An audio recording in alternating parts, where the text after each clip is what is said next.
Chapter 30. I floated in the white void, knowing not what was going on. The last thing I remember is following the construct into the core. Once upon a time, long, long ago. The construct's words rang out in the void as the area shifted, changing from a white void into a strange realm of exotic energies that I could not even name. There existed a being of pure light and creation. A faceless being of pure light and holy energy moved in this realm of exotic energies. He moved through the space that was hard to describe, as if trying to see music or listen to color. Literally impossible to define with words alone. He who was born with power and concepts already his own, along with many of his kind, existed without purpose. Without any motivation. This being, this young god, moved without purpose in this realm of exotic energies. Until he stumbled upon a rift in the fabric of reality. Then, this being found it. A realm that separates realms. A place that goes by many names. The Norse call it the Ginnunga Gap, the yawning void. The Greeks call it chaos. Chaos. The Hindus call it the Mahasunya. The absolute void.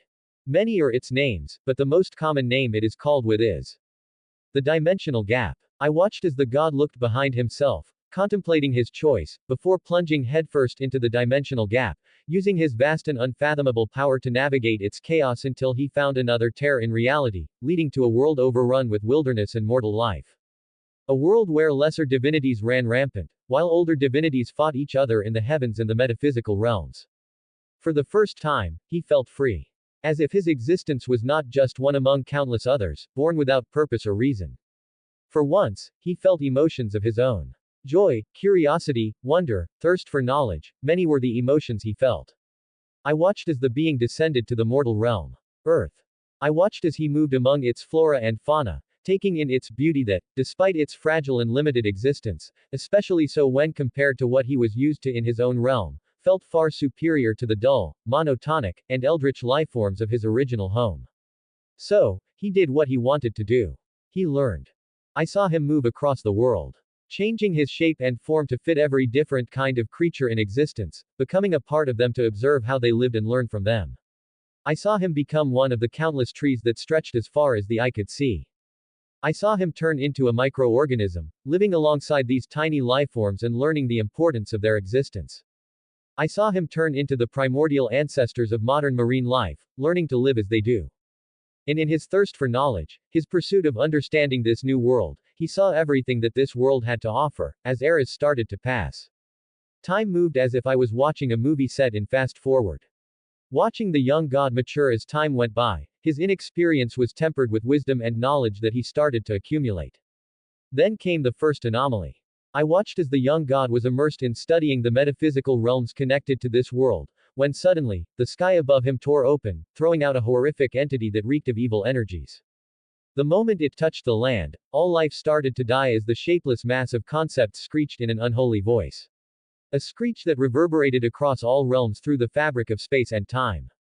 As the one supposed to guard the dimensional gap, the serpent of infinity, had left its home, and the dragon of dreams had yet to occupy said space, it was fairly common for strange and exotic entities from other realms to manifest on Earth, similar to how this young god had arrived on Earth. Entities that were most of the time dealt with rather easily by the native divinities. Yet, this was the first time that a being that was comparable to divinities, even if only to the lower ranks, had appeared on Earth. The formless mass of concepts was the antithesis of all life on Earth. Not because it was inherently evil, but because its very existence rejected the very concept of life. A result of its original home, perhaps. The young god watched as the being's very existence ate away at the very concept of life, and for the first time, he felt a new emotion. Anger. His energy, so utterly alien to this realm, both in its intensity and its purity, erupted from him like a volcano, catching the attention of the formless entity who moved on instinct, trying to get away from the holy light that would burn all that is wicked. Yet, its effort would be futile, as the young god merely waved his hand, and the being was annihilated on a conceptual level. Unfortunately, this action also gained him unwanted attention as various native deities sensed his energy signature, realizing that a new player had joined the game. With a sigh, the young god vanished, reappearing in one of the many empty bubbles of space connected to this realm, one of the countless others that were constantly being born and torn apart as the dimensional gap churned without a god stabilizing its existence. For a time, this young god stayed away from the mortal world. simply observing it and learning from it as usual. Only ever descending when an unusually powerful entity from the beyond came through. But, one day, something else caught his eye. I saw as the young god came out of his bubble of space that he had claimed as his own realm. Sensing the emergence of another being from beyond the dimensional gap. But what he found was not some eldritch creature from beyond. It was a soul. A single, human soul. An impossibility in this time period, where the most complex lifeforms were plant life and tiny creatures at the bottom of the oceans. It was a soul. A lonely existence that was caught between two tiers in reality that the young god could not trace or identify. Realms that were tearing the soul apart at the seams. If it were not for the unnatural energies beyond his grasp that were mixed into this soul, he had no doubt that it would have long since been torn apart long ago. Now knowing that this soul was not some kind of threat to life on Earth, the young god made a choice. One that would change everything from here on out. I saw the young god gently envelop the lonely, but strangely powerful, human soul with his light and move it away from the two rifts where it was caught in between, making the rifts vanish the moment the soul was moved. Cradling the soul in a way similar to how a parent would cradle a newborn, the young god moved back to his realm. The young god had saved that strange soul. But now, he had a problem on his hands. He did not know what to do with it. But being the young god he was, he did not think long before he chose one of the many options available to him. I watched as the young god poured his energy into a point in space in front of him, creating a mix of life force and many other energies that I could not name, which materialized as an orb of energy. Into this mix of energies, he inserted the soul, prompting an immediate reaction as the orb changed shape, taking on a humanoid shape. Being a deity of creation, he was no stranger to creating matter from energy, but this would be the first time he would create a living being that would not have a soul of its own, but a vacant body, a blank slate, that the soul could adapt and change to fit itself into. Unfortunately, just like with any other prototype, the young god's first creation was only a partial success. I felt my heart skip a beat as a strange emotion filled my mind. The humanoid form of pure energy solidified, becoming flesh and blood. Long blonde hair fell behind him as his eyes remained shut. Yet, I knew that behind those eyelids were cobalt blue orbs. His four wings spread behind him and hung lifelessly. The angel that I had seen in the memories of Gabriel and in the magic circle that I read the history of with my spell in the underworld. The angel known as Ariel. The young god's creation had not accounted for the alien nature of the soul, nor did it account for his inherent power. So the body was incomplete, making it so that the soul could only harness a fraction of the soul's true powers. Worse yet, the soul had been left hanging between the two rifts for too long, damaging it to such an extent that it would probably not remember its true identity or power. Not to mention that it would probably remain in slumber for who knows how long. The young god radiated disappointment and pity as he looked at the limp body floating in his bubble of space, but soon cheered up and waved his hand, changing the space around him to a comfortable landscape of rolling hills and verdant life, leaving the body to gently fall to the soft grass and slumber for as many eons as it takes. For a time, things were peaceful. The young god would continue his study and slowly increase his understanding of the world. Gradually falling in love with what the earth and what it represented. He fell in love with the very concept of life. In the meantime, he would also check up on his very first creation. His very first son, so to speak. Taking note of how the soul was gradually recovering. Yet, as with all things, his peaceful time came to an end. Once again, another rift opened up in the dimensional gap from which a strange creature made it into Earth's dimension. Its power caught the attention of the nearest divinities, which happened to be the Olympians known as Zeus. The ruler of the Greek pantheon had been engaging a monstrous beast with twin serpentine tails that were its lower body, and a 100-headed upper body, with each serpentine maw spewing unholy flames that could harm even the gods. The Typhon. The child of two primordials, Gaia and Tartarus. The moment this strange creature emerged from the dimensional gap, the young god had also caught its energy signature and had arrived swiftly, only to find that it had been devoured by the serpent that was battling Zeus, greatly boosting its power. But it was still no match for the king of gods, whose battle the young nameless god observed from afar. But the moment this serpent was killed, 5 more rifts appeared from the dimensional gap and spewed forth powerful entities. In the end, the king of Olympus had no choice but to accept the young god's help to defeat these creatures. After that incident, the two chose to go their separate ways without another word. The day was saved as the king of gods slew the beast born to defeat him and his kin. And then accepted the help of the young god to defeat the other entities. Yet, This incident made the young god realize something. There would be times when he would not be able to track down every beast that would emerge from the beyond. Especially if they came out in huge numbers. While he could split his essence and try to be everywhere at once, it would not be optimal as his power would be drastically reduced in such a situation. So, he took inspiration from the other pantheons across the world. He chose to give birth to sons and daughters that would fight alongside him to protect this beautiful world from the Eldritch. And the template he chose for this new generation of his children was none other than his first child. Awe is not a good enough word to describe what I am feeling right now as I saw the beauty of creation that was taking place in front of me. I saw the young god use the template of my body as the blueprint to create the first angels. Hellel, Samael, and Michael were the first to come into existence, already filled with knowledge already implanted in their minds. Then came Uriel, Gabriel, and Raphael. And then came the rest of the first generation angels. One after another, I watched the young god, the very God of the Bible, create life out of his own energy, his very essence, and based on my body template. And then came the last miracle that brought the greatest of joy and the deepest of sorrow to the young god. The moment the first angels were born, it was as if something within their very existence resonated with Ariel's body. Because the soul had been dormant for countless years awakened. Yet, the damage done was not fully healed, and what God feared had really happened. The soul had forgotten its identity. Lost and confused, his first creation, his first son, was scared and questioned his own existence. So, being who he was, the young god took him in without any hesitation. Thus was born Ariel. Officially, one of the first children of God. Yet secretly, his very first son. I could not speak nor comprehend what I was seeing, as time went by. I saw Ariel's life in the bubble of space that God reshaped into what is now the heavens. I saw his interactions with Michael, Gabriel, Hellel, Samael, and many other angels. I saw his battles against the extradimensional entities.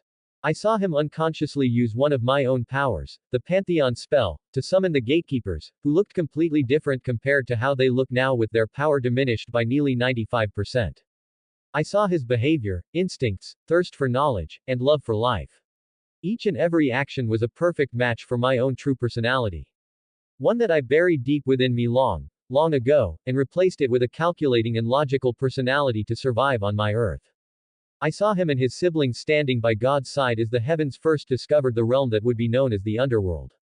I saw the resulting clash between heaven's armies and the natives of the underworld, the original monsters that called it home, the demons of old. I saw how a cosmic fluke tied the destinies of the heavens and the underworld together, making them a part of the same faction on a conceptual level. I saw everything. Until the time finally came for the end. The fall of Lucifer, the imprisonment of Samael. Azazel and the rest of the rebellious angels fall. The birth of Gregory. I saw the Great War. The devastating battles, the cruelty that spanned thousands of years. And finally, I saw the end of Ariel, exactly how the magic circle in the underworld showed me. Soon, the images faded, and the white void came back with the construct of God. Quote. Now, you know everything, my child. My first son. My Ariel. If I were on solid ground, I would have long since collapsed after witnessing what I did. But I cannot afford to do anything like that. At least, not now. So, with great difficulty, I gathered my wit and asked the one thing that still did not make sense. Quote. If this is the origin of Ariel. Of me. Then why are my memories of that time gone? I felt a palm on my head. Its gentle warmth reminded me of my parents back on my earth, as his soft voice resounded in my mind. As you have already seen. Your memories were lost because of the damage done to your soul when I found you. Later on, when I made my way into the underworld to find you and the other angels that were imprisoned by my rebellious son. It was already too late. I remember the last images that I saw. God had been furious when he learned of how Lucifer and the other Satans had captured his children and were torturing them for information. So much so that he personally went to the underworld to retrieve them, even abandoning his eternal vigil over the heavens and the underworld to keep the other pantheons from interfering in their affairs. But, by then, it was already too late. Most of the captured angels had fallen, either from their own hatred and rage or after they were tortured in various ways by the devils. As for Ariel, he was already being tortured by the magic circle. It tore God's heart apart to leave his first child in that place, because he had no way to save him. The circle was specifically designed in such a way that if it was so much as touched by anyone that was not its creation, it would immediately shunt Ariel into the deepest reaches of the dimensional gap, ring into the path of Great Red, who had taken up residence in the dimensional gap and was now serving as the anchor of that realm, stopping entities from other realms from slipping into Earth's dimensions. And knowing Great Red, he would have instantly devoured Ariel the moment he appeared in the dimensional gap. So, all God could do was try and dull the pain felt by his son and leave the underworld, vowing to find a solution to his predicament as soon as possible. An oath that would never come, unfortunately, as the beast of apocalypse would soon appear in the world from beyond the dimensional gap, forcing God to seal it away and then subsequently perish alongside the four Satans. It is also unfortunate that God never told anyone else about Ariel's predicament, since he did not want to make his other children sad by learning about their brother's torture. The construct sighed as he read my thoughts again. Based on what you saw from that magic circle, and based on what I know, I think that the strain of using your sheer willpower to hold on in the chaos of the dimensional gap consumed all of your memories until that point, converting it to pure light and holy energy which your soul instinctively used to heal itself completely and recreate its original body. I gave him a surprised look at that bombshell of information. Such a technique exists. He chuckled at my words. It does. I created that spell myself. But never taught any of your siblings about it. Then he gave me an exasperated glare. Of course, that never stopped you, so you tried to reverse engineer that spell based on what you saw while I was working on it. He sighed with melancholy and sadness. You always were a genius like that. Learning spells and abilities as if they were second nature. Not to mention your endless thirst for knowledge and unstoppable curiosity, which put you in many a dangerous position. Can you tell me more about what kind of person I was? The construct waved his hand, making 2 chairs and a table materialize beside us. Of course, my dear child. Read 5 chapters ahead on Patreon, patreon.com/Rujard1. 52 comments 0 vote. Chapter 31. Seventh Heaven. Within the core of what is known as the heavenly system, an angel that recently regained his true identity conversed with the construct created from a fragment of God's own energy and soul. Going through all the functions and programming of the system, the angel could not help but complain to the construct. You know, you really should have included some kind of learning module in this system. Look at all this mess caused by its inability to adapt. Haha. True. I could have done that rather easily. But the problem is that I can't have the system become a truly independent and learning entity. The very possibility of it going rogue after becoming self-aware or turning on the very people it is supposed to help is something that nobody can afford. Makes sense. But still, since you are here as a construct, couldn't you have made it so that you can modify it from within the core itself and manage its function instead of relying on Michael to operate it? The construct gazed warmly at his first child. Ariel. This place exists at a metaphysical level and cannot maintain a connection to the physical realm without an interface. The energy it draws from the dimensional gap to function is something that cannot be used directly either.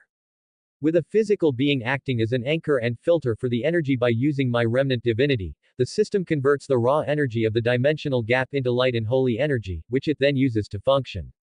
It also uses the physical being as a way to manifest in the real world and exert its influence. Ariel, or Etherian as he prefers now, even if the construct refused to use that name for his first son, stared at a hint of sadness and pity. An expression that the construct held as well.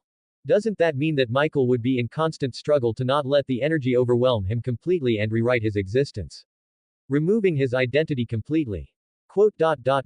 Yes, he would. Unfortunately, until you returned, there was no other alternative. Just so you know, I am not going to leave this system as is. I will be making a lot of changes and adjusting things according to my own moral compass. The construct simply smiled as he slowly started to fade under the saddened gaze of Etherian. I know, my son. And, truth be told, I think my ideals might be a bit outdated in this day and age. So, it is up to you to decide how to protect the mortal races from the supernatural. The construct smiled. Besides, you are perhaps the only one in the heavens who has a strong enough soul to rule over the system instead of struggling to hold it together. Good luck, my son. Thank you for saving me from the dimensional gap. And giving me a place within your realm. Once again, the construct simply placed his hand on Etherian's head. Your origin may have been different from the others, but you are still one of my sons. So, there is no need to thank me, Ariel. May you finally find happiness, now that you have been healed completely. and lead the rest of your kin to a brighter future. With that, the construct that God created long ago for the sole purpose of meeting his first son once again, knowing that he would one day break out of his prison one way or another, finally faded into oblivion, his divinity finally spent after 1,000 years of sustaining itself on scraps of holy energy. Etherian took a deep breath, suppressing the complex emotions rising within his heart, and turned back to the system core, knowing that there was nothing he could do to save that remnant soul, simply because God had refused his offer to use his spells to try and save his soul fragment. Maybe even resurrect him if possible. According to God, his time had long since passed, and the only regrets he ever had could be easily handled by Etherian now that he had returned, so he had no reason to be brought back to life. Not to mention that his main soul had already faded into oblivion long ago. What Etherian did not know was that even if he did try to use resurrection on God's soul fragment, it would not work. For starters, God's soul fragment was already on a level of its own. So powerful that Etherian could not even see the depths of its power. So how strong would his full soul be? That is why Etherian would not be able to resurrect him, simply because he was ridiculously strong from the current Etherian's spell to work. Etherian channeled his power and plunged his consciousness into the core of the system, starting to enact the changes that he had discussed with God's construct, starting from fixing the many bugs it was experiencing across the world. The first issue was energy.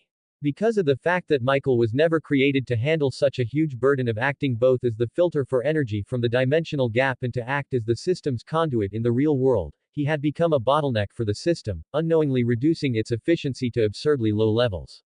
This was because Michael's soul, which was born from God's own power, was too perfect, too unnatural, for the system to use.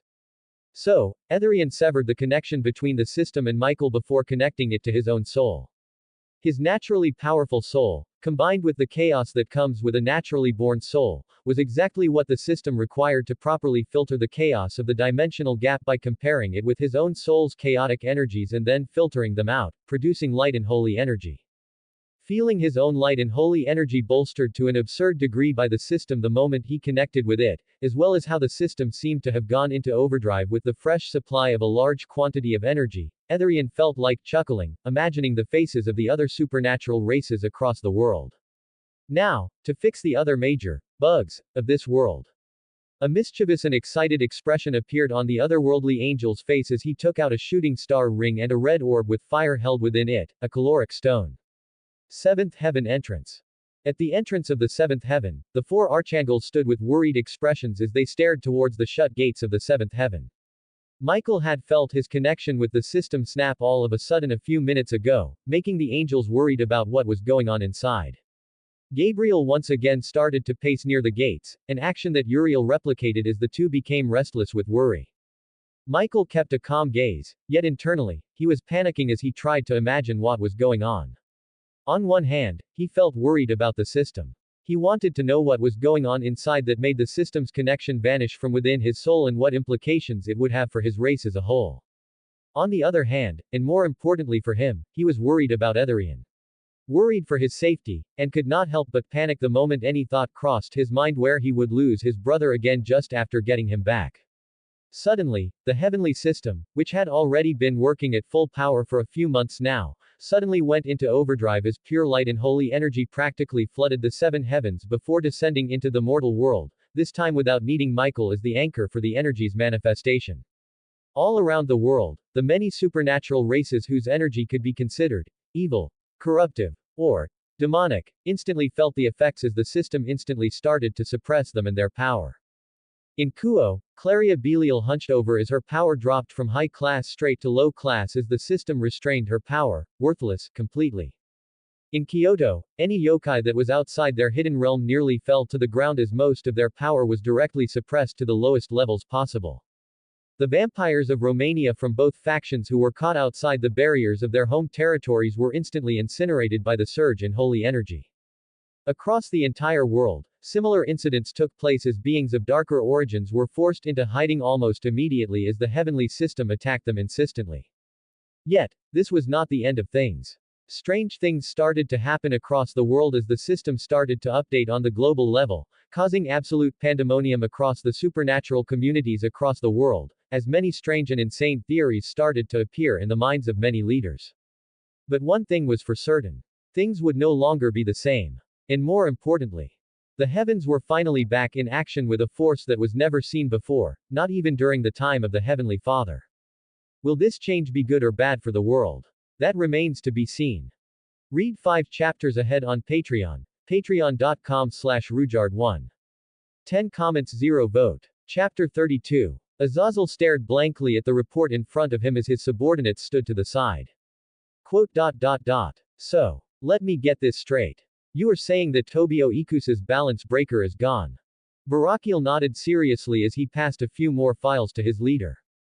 Yes. And not only him. Every sacred gear wielder within the Grigori who was on the verge of achieving balance breaker, or even evolving their sacred gears, has been reset back to their default powers and appearances.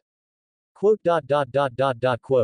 Azazel continued staring blankly at the documents, his vacant eyes reading what was written on them, but his brain failed to comprehend what they actually meant. This was such a major blow to his faction's power base that his brain simply refused to compute this fact.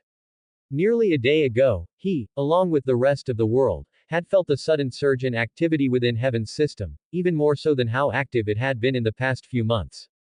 Azazel's many spies and agents informed him of the turmoil this had caused across the world, something that made him concentrate on this news more than ever, since this disability could lead to conflict. Something that he desperately wished to avoid. However, just as he was nearly done making a plan to handle this issue on his side, this new development emerged along with the heavenly system's activity increasing yet again, leaving him at a loss. Quote. What else? Benamoon passed another document to her leader, making Azazel start glaring at the documents as if they had personally wounded him, which they might as well have done. A few seconds after all the sacred gears were reset, the wielders say that they saw this screen appear in front of their eyes with the same message. Those who misuse the weapons meant to protect mankind, heed this warning. The sacred gears belong to humanity, and humanity alone. Any attempts made to replicate them by other beings or trying to subvert the users to their side through reincarnation, species change, mind control, etc. will lead to the sacred gears being disabled completely within that particular human. Any attempts made to eliminate a sacred gear user will be flagged as an attack on the heavenly system and will mark the attacker's soul with Heaven's seal. This means that no matter where the attacker hides, the system will always track them, and anyone affiliated with the heavens will be obliged to kill them on sight. The heavens have allowed all of you to harvest humanity as cattle long enough. It is time for things to change. To those factions who think they are strong enough to fight against the heavens, know this: I, Etherian, formerly known as Ariel, will never let you have a single day of peace as long as I live if you dare to go against this decree. And to those humans who willingly join other races out of your own reasons, this message is for you. By forsaking your kin for your own ambitions, you have proven yourself unworthy of the power given to you at birth. As such, your sacred gears will be reset to their base levels and abilities, in case of the Longinus class gears, or disabled completely, in case of lesser sacred gears. Azazel's eyebrows continued to climb as he continued reading this message that could only have come from the system core, until he finally saw Etherian's name. Quote. Motherfucker. You played me. You made me tell you how things work for sacred gears so that you could patch out all of this. Azazel's roar shook Benamoon and Barakiel, while Kokabil had a barely contained bloodthirsty smile. However, he soon collapsed on his chair with a wry laugh. Well played, brother. Well played. I guess even without your memory, you are still just as cunning and scheming as always. Taking out a bottle of whiskey, the leader of the fallen angels started drinking as he looked at Benamoon. What do our spies say? Quote. Well, the situation is not ideal across the supernatural world, but it is not that bad either. The biggest issue is with the underworld. The devils are taking this very badly. Azazel snorted at those words. Of course they would. What's happening? Quote. Many pure-blooded devils tried to either release their servants that are no longer of use to them or outright tried to kill them. That made Azazel sit up a little. What's the casualty rate?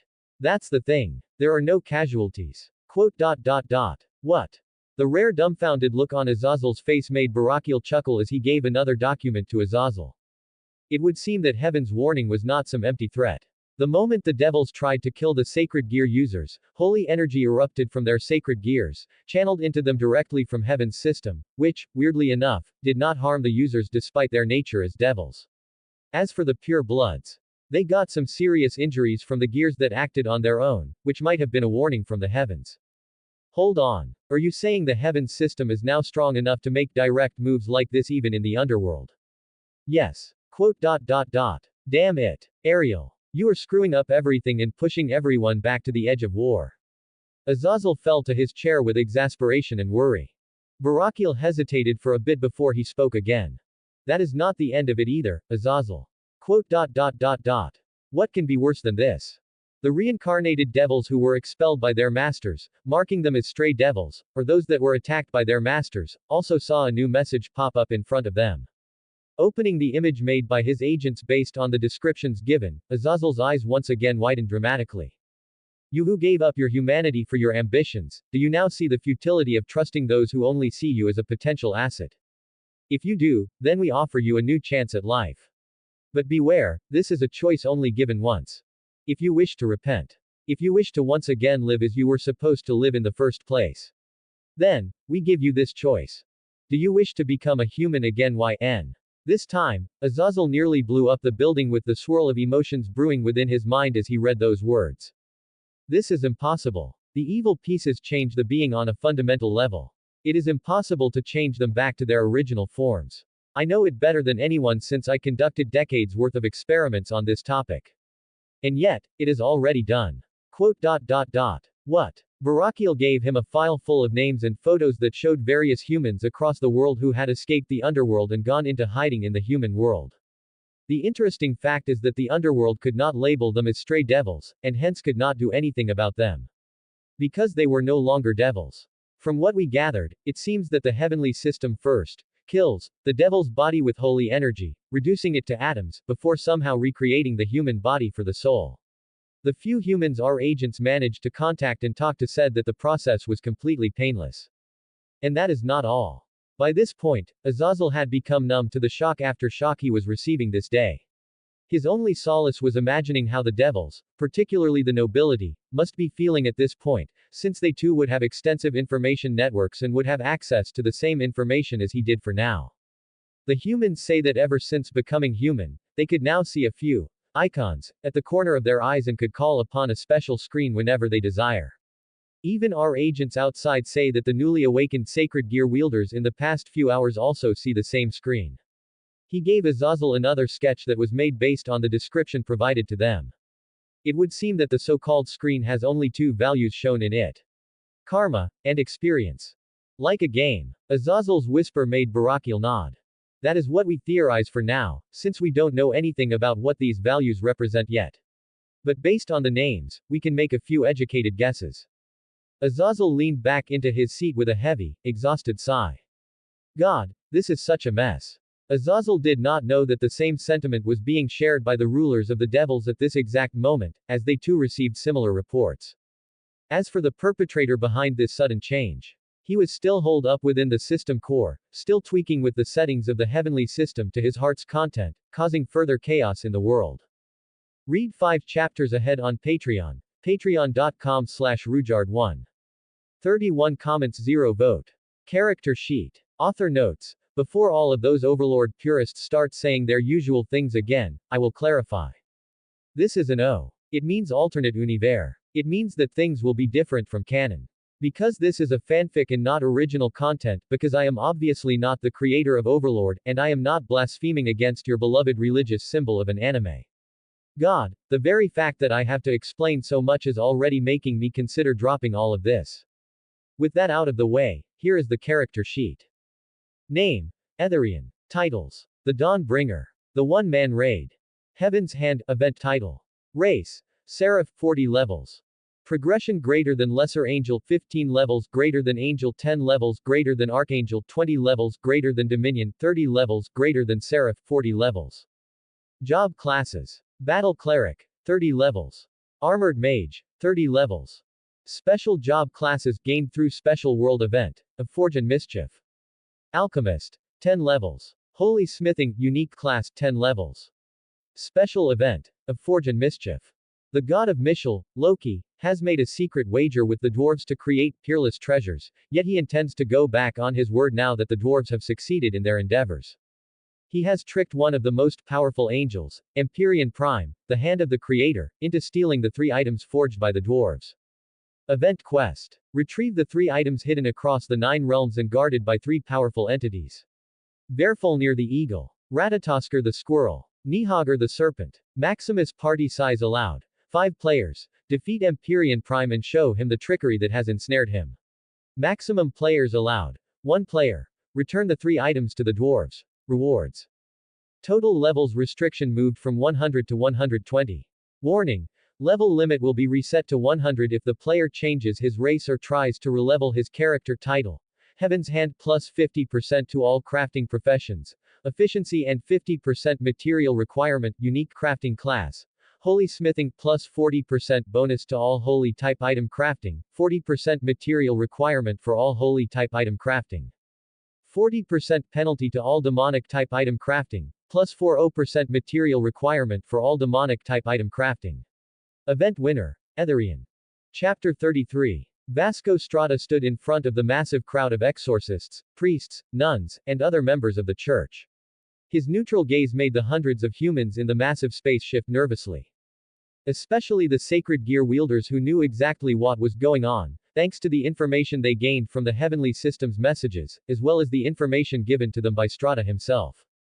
With most of the relevant people gathered in the place, Strada raised his hand, making the muttering and chatter stop and focus solely on him. As you all probably know by now, some time ago, some of our former members indulged in forbidden arts and cruel experiments to enhance the powers of our exorcists. As punishment, they have been expelled from the church. And, by the decree of Lord Michael, there will no longer be any hidden political games in the church, and neither is anyone permitted to do any kind of similar experiments in the future. The simple and straightforward words made many of the former associates of such people who had a hand in the Holy Sword Project, the Sigurd Institute, and many other such shady projects flinch. But nobody could deny the truth. How could they? When they had the proof of that incident walking among them. The miracle of resurrection, which had brought back those 24 children, and the angel in question, who had himself come back from the dead. But, this information is not why I have gathered all of you high-ranked members of the church here, while the lower-ranked ones would be handled by my most trusted subordinates. The word, handled, immediately made many of the scheming old men and women feel a chill in their hearts, especially after remembering the sheer fury Strada had shown that day after returning from the Holy Sword Project's headquarters. That was a day of bloodshed where he directly annihilated many of the higher UPS who were involved with that project and the Sigurd Institute. Strada took out a pair of glasses and put them on as he stared down passively at the crowd. As you might know, there has been a significant change in how the heavenly system works from now on. And today, I have been ordered by Lord Michael to tell you about the new rule that is to be applied to the church from now on. He then motioned towards one of his most trusted men despite his young age. The teenager in question, Giulio Gesualdo, walked onto the stage at his mentor's signal. As a wielder of the sacred gear, Zenith Tempest, I believe he will be better at describing it to you. One of the braver members of the group, a nun from one of the lesser-known churches outside the city but one who still held some political sway, raised her hand, making Strada nod, giving her permission to speak. Forgive me, Cardinal Strada, but what exactly are you trying to explain to us? The karma system. Giulio's words made many of the gathered crowd give him an intrigued look, making the teenager sigh a little before speaking in a confident tone, just like he was taught by his mentor. After the heavenly system was updated, we, the sacred gear wielders, have gained a screen that only we can see. On this screen, we have 2 things that are the most important for us. One of them is karma. Strada moved forward and helped his pupil explain. Karma is literally the heavenly system's judgment of your actions according to heaven's standards for sins and achievements. For the sacred gear users, it is represented in a numerical value. Giulio nodded and spoke after Strada. Neutral karma, the point where a person has the perfect balance between good and bad deeds, is 0. Positive increments in the value show good deeds. If you sin, the numbers go into negative. For sacred gear wielders, you might already know the value of these karma points, and the other value that we have. The few people with their sacred gears awakened nodded at Giulio's words since they had received this information on their screens along with the warnings. Essentially, the new heavenly system made it so that all the sacred gears around the worlds would now be reset to their base abilities and powers, with the only way to unlock their higher powers and evolution through experience and karma. Experience was easy enough to accumulate, as it was basically their training represented in a numerical way. But karma is the thing that truly made life difficult for many sacred gear users around the world. According to the message, their sacred gears will only evolve and unlock new skills with every 50 points increment in their karma value, with balance breaker only being possible once they reach 400 points of karma. The moment their karma drops, they will lose those skills and abilities once again until they regain said karma points. As for those whose karma value is in the negatives, their sacred gears would be sealed completely. Looking at the confused faces of those who did not have sacred gears, Strata stepped forward and spoke. Long story short, the reason why we are bringing up the karma system is that, by the decree of the heavens, nobody whose karma value is in the negatives is allowed into the church from now on. He then tapped the glasses he wore. And to detect the karma values, Lord Etherian gave me these glasses, designed specifically to represent your karmic values in a visual way for me to interpret. Those words immediately triggered a lot of protests among those who knew that their hands were dirty and worry among those who were unsure of their own judgment. There were also fanatics whose hands were far bloodier than any devil, yet they still believed that their actions were done with good intentions, not knowing that, in Vasco's eyes, they shone with a malevolent black light, indicating extremely negative value in their karma. As the noise of protests and shouts started to spread across the crowd, Vasco let go of his control on his holy power, which flooded the room and made nearly all of them kneel then and there under the sheer weight of his power. His neutral gaze quickly silenced any and all protests. This matter is not something that is up for debate. And, seeing what I am seeing now, I can now understand why Lord Etherian was so upset back then with my defense of this church. As Vasco Strata stared at the gathered crowd, he felt saddened to see that it was exactly like Lord Etherian had told him all those months ago. A sea of darkness, with a few shining stars illuminating the void. Aside from this contrast, there were also a lot of neutral grays mixed in, but Vasco still felt his heart drop as he saw the veritable sea of negative karma, representing just how deep the corruption went. A sight that Dulio could also see thanks to the screen that every sacred gear wielder now had. On that day, thousands of supposedly holy men and women were excommunicated from the church. Catholic, Orthodox, and Protestant, the denomination did not matter as thousands of people with darkness in their hearts were removed from their positions of power. Surprisingly, the numbers were much lower in the lower ranks, especially the rank and file exorcists, where only a mere 20% of people were excommunicated, showing exactly where the root of the corruption was. With the remaining members now made up of truly good people, and those who had the potential to become good, Vasco Strata reorganized the church completely, with him acting as the leader under the orders of the angels from heaven. As for those who were excommunicated, they already had their memories removed by the cherubim gatekeepers who arrived to help Vasco Strata with the situation. It was only after the gatekeepers had removed every single memory related to the church's inner workings, their secrets, and anything that could bring harm to the church or the heavens, while also having their holy power and magical energy taken away by the system by branding them with heaven's seal, that these excommunicated people were allowed to leave. Temporarily, this was a blow to the church's power, but in the long term, this could only be a net positive. And so, the church that had long become corrupted from within had been cleansed completely and thoroughly. Read 5 chapters ahead on Patreon, patreon.com/Rujard1. 7 comments 0 vote. Chapter 34. The Seven Heavens. A place that was once the home of the God of the Bible. A place that once acted as the vanguard that protected the world from the eldritch and acted as the bastion that stood between the mortals and the supernatural, guarding them against those that would seek to exploit them. The first heaven, the front lines, and the first line of defense. The location where the majority of the low-ranking angels reside.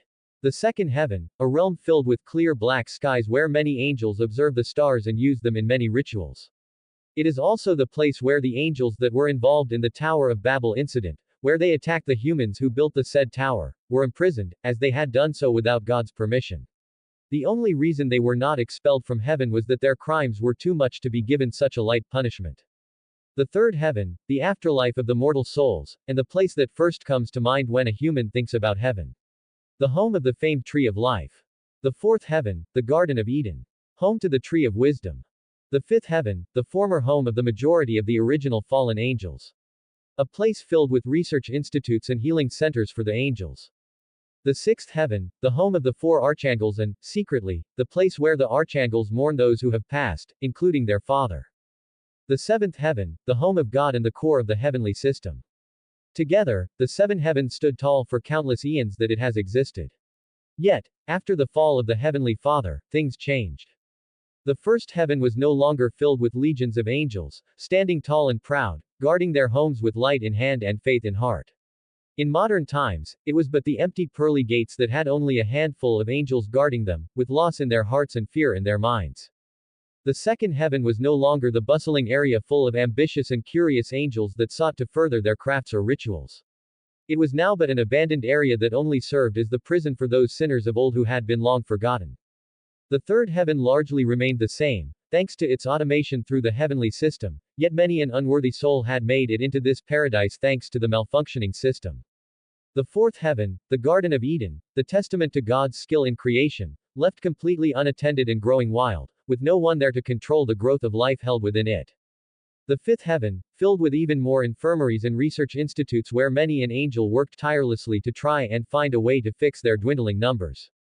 The sixth heaven, a place that once bustled with activity as many an angel came to meet with their beloved archangels, now lay silent as hardly anyone could muster the courage to witness the saddened and despairing visages of their beloved kin. The seventh heaven, the home of God, permanently left abandoned after its rightful owner perished, with only Michael occasionally visiting it, if only to check on the system core. It was a truly sad sight for those who remembered the ancient times of glory. A time that nobody expected to see ever again. Yet, fate is truly fickle, and for once, it was not working against the angels. This sad visage was no longer around, as everything had changed in the past few days. Everything was being changed back to how things once were, as many a brother or sister who were known to have been lost walked among them once again. The radiant holy power of the system that had not shown its brilliance for 1,000 years now was regained, and even exceeded, as things changed every minute. The pearly gates were once again manned by thousands of low-ranked angels, their ranks reformed with the fallen kin who had been resurrected by their eldest brother, who had returned from the dead himself. Thousands upon thousands of angels moved through the seven heavens, carrying out their tasks, many of them once again assuming the roles that they had long since forgotten. Scores of lesser angels descended from the heavens, invisible to most, and took to guarding those significant humans who were chosen by the heavenly system. The guardian angels, those that were supposed to watch over humans but had forgotten this duty thanks to the death of their father, had returned to their duty and now once again lived by the side of their chosen charges, invisible to everyone but those connected to the heavenly system. Groups of angels, each one from a different heaven and background, spread across the globe, personally setting up residences within every single church in the world, no matter how rural it might be. The power of the angels assigned to the churches depended on how dangerous the area was.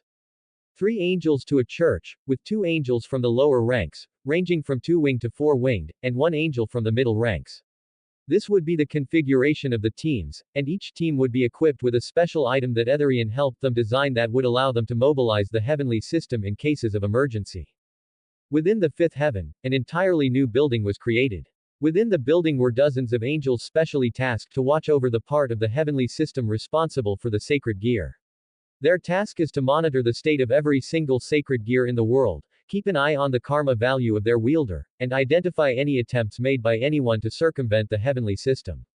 In the mortal world, in the city of Vatican that was now more united than ever, a new council made of angels was being set up where the operation of the church would be directly overseen by this council, making sure that the corruption that had occurred previously would not happen again, which was not possible due to the karma system, but Etherian was paranoid like that, so he installed this council anyways. There were also 2 new institutes being set up in the Vatican City, where the exorcist would be taught a new kind of magic called tier magic system, along with martial arts training, making sure that the human forces of the church would be ready to deal with any threat that might arise in the future. To make sure that this magic would not fall into the hands of those who were not supposed to know about it, the angels would use a special kind of hayas backed by the heavenly system to lock away this knowledge within the humans' very souls and make it impossible to teach or transmit this knowledge to others. After 1,000 years, the heavenly faction was once again back to its peak and was now prepared to carry out the mission it was supposed to do for all these years. Yet, not everything was sunshine and rainbows. Many of the factions across the world did not like these actions made by the angels and started to try and use diplomatic pressure, and sometimes, physical actions, to try and put them back into their weakened state. Unfortunately, those factions would once again know the terror of the angel known as Ariel and the power of his gatekeepers. Worse yet, unlike in the times of old, where he was a weakling who had the power of a 10-winged angel despite only having 4 wings, just like his gatekeepers, who used to have only 2 wings and had the power of 6-winged angels. He was now a proper seraph with power even beyond that. And so, the history of the world changed, as the threads of fate were completely severed by the actions of a single angel. Read 5 chapters ahead on Patreon, patreon.com/Rujard1. 58 comments 0 vote. Chapter 35. Alright, let's see here. I watched the coding of the system core, continuously updating and refining it to work exactly what I wanted it to, which was much harder than it would seem.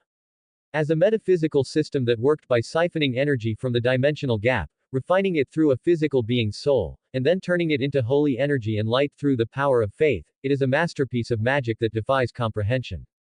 Truthfully, I doubt I would have figured it all out by myself unless I was given at least a century to study it day and night, and even then, I probably would not be able to do whatever I want with it like I am able to do right now. Thankfully, the construct of God had imparted all the relevant knowledge to me before fading. Apparently, he had been waiting all this time for any of his children to try and access the core of the system and try to fix the problems it was experiencing, so he was long since prepared to hand over the full knowledge and access of the system when any of the higher-ranked angels walked into this place. Unfortunately, Michael only ever approached the exterior of the core, never daring to access it fully because of some kind of circumstance that he did not want to speak about. Anyways, with the knowledge that I now had, it was child's play to modify the system's settings, as well as upgrading it further with the items from Yggdrasil that I had with me. Like modifying its energy source to draw power not only from the dimensional gap, but also from the caloric stone that I had. Something that I got through sheer accident when I piled up all of my prismatic ores in one place and they spontaneously turned into a caloric stone back in the game. In the game, the caloric stones allowed the user to either directly request high-rank or rare materials from the developers or use them as is in crafting items. However, in this world, the former function is no longer available. I tried to see if I could use it like I did with Ouroboros and see if it would grant my wishes like that world item, or even my shooting star rings, but nothing happened.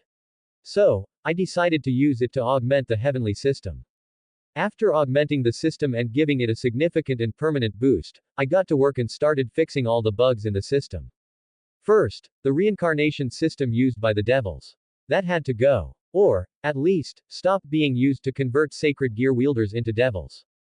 To that end, I modified the system and incorporated the concepts of karma and experience from Yggdrasil into the sacred gear system after resetting them all to their base level just to be safe.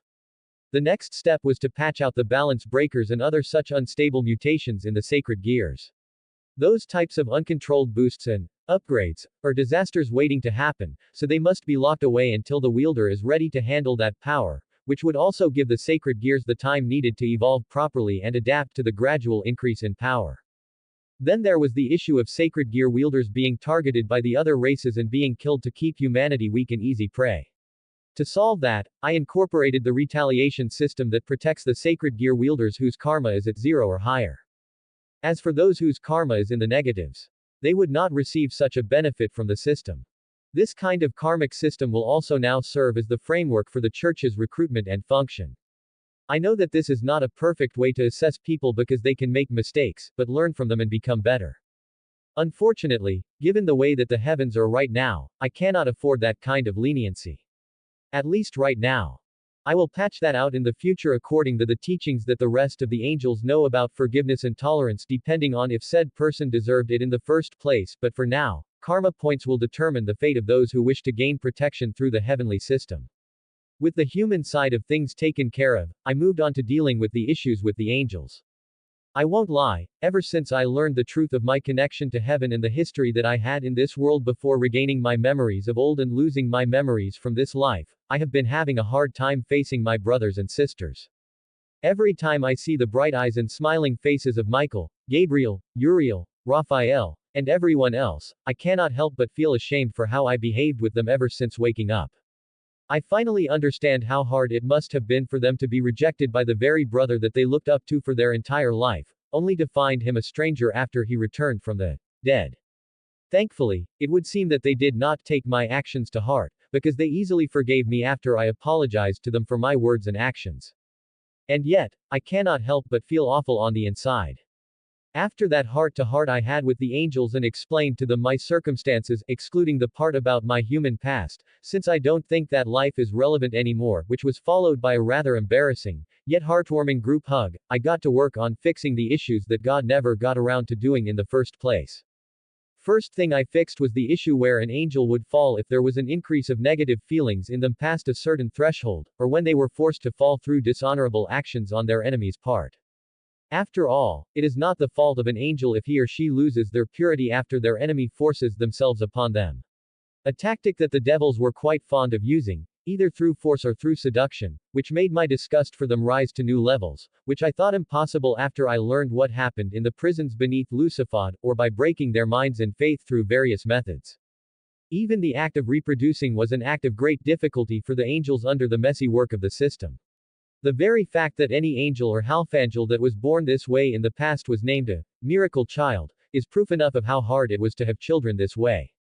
So that was another issue I fixed up as well. Then came the biggest task that I undertook to this day. Resurrecting all the angels whose soul fragments were still stored in the mausoleum in the sixth heaven. It was not easy. I had to expend 3 wishes, consuming one of my shooting star rings completely, to restore the soul fragments to full souls so that I could use my resurrection magic. Thankfully, the resurrection itself was not that hard, thanks to the heavenly system enduring the brunt of the energy requirement to power my spell. And then, after the resurrection, I did not even get the chance to breathe properly before I had to go back to work and help Michael reorganize everything. Helping the reborn angels to resume their duties, helping Gabriel choose people to work under her in the newly established diplomatic corps, helping Uriel gather all the talented soldiers and fighters of our forces to form proper armies, and helping Raphael find accomplished healers to help him with manning the infirmaries in the fifth heaven.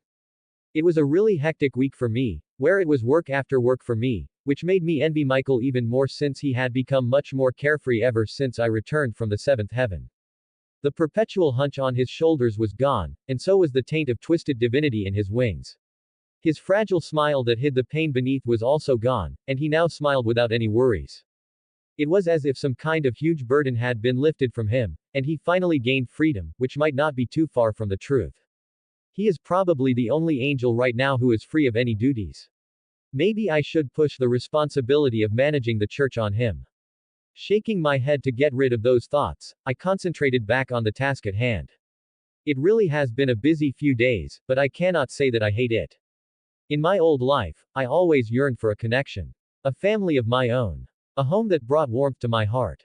The warmth of loving someone, and having someone love me, in a familial way, or even in a romantic way. But I also knew that this kind of connection would be fragile and could very easily hurt my heart beyond repair. That having such hope in a world like mine was asking to get hurt.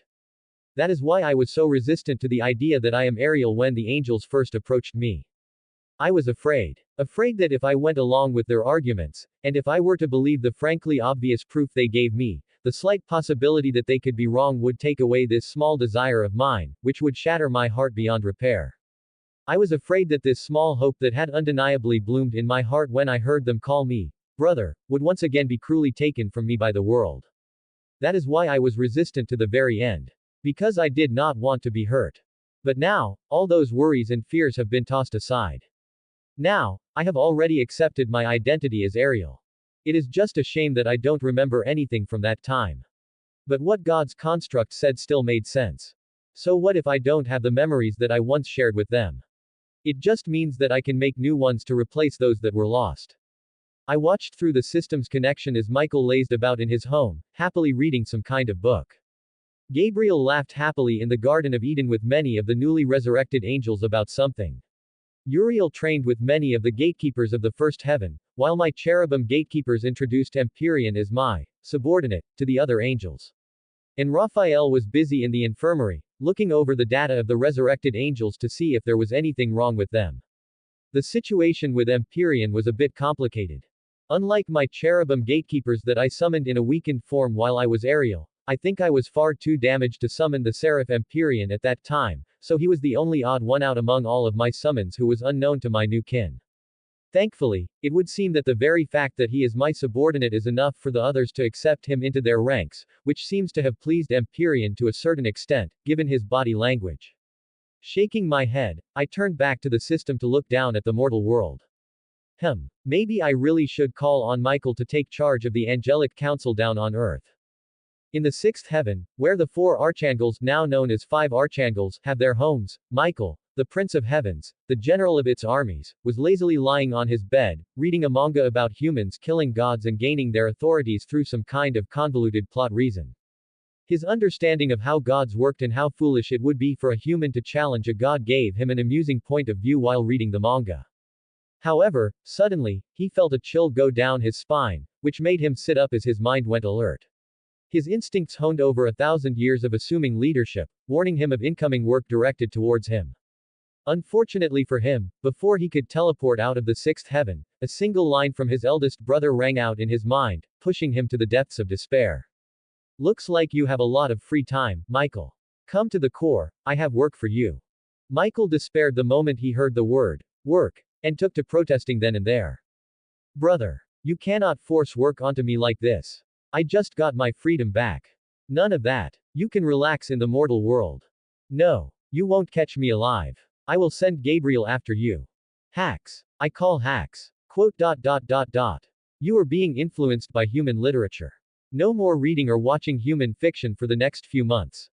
The former leader of heaven continued bickering as he dragged himself towards the seventh heaven. However, internally, he felt glad to have this kind of familiar conversation and bickering with his brother, whom he once thought dead. With that emotion kept to himself, Michael proceeded to the seventh heaven.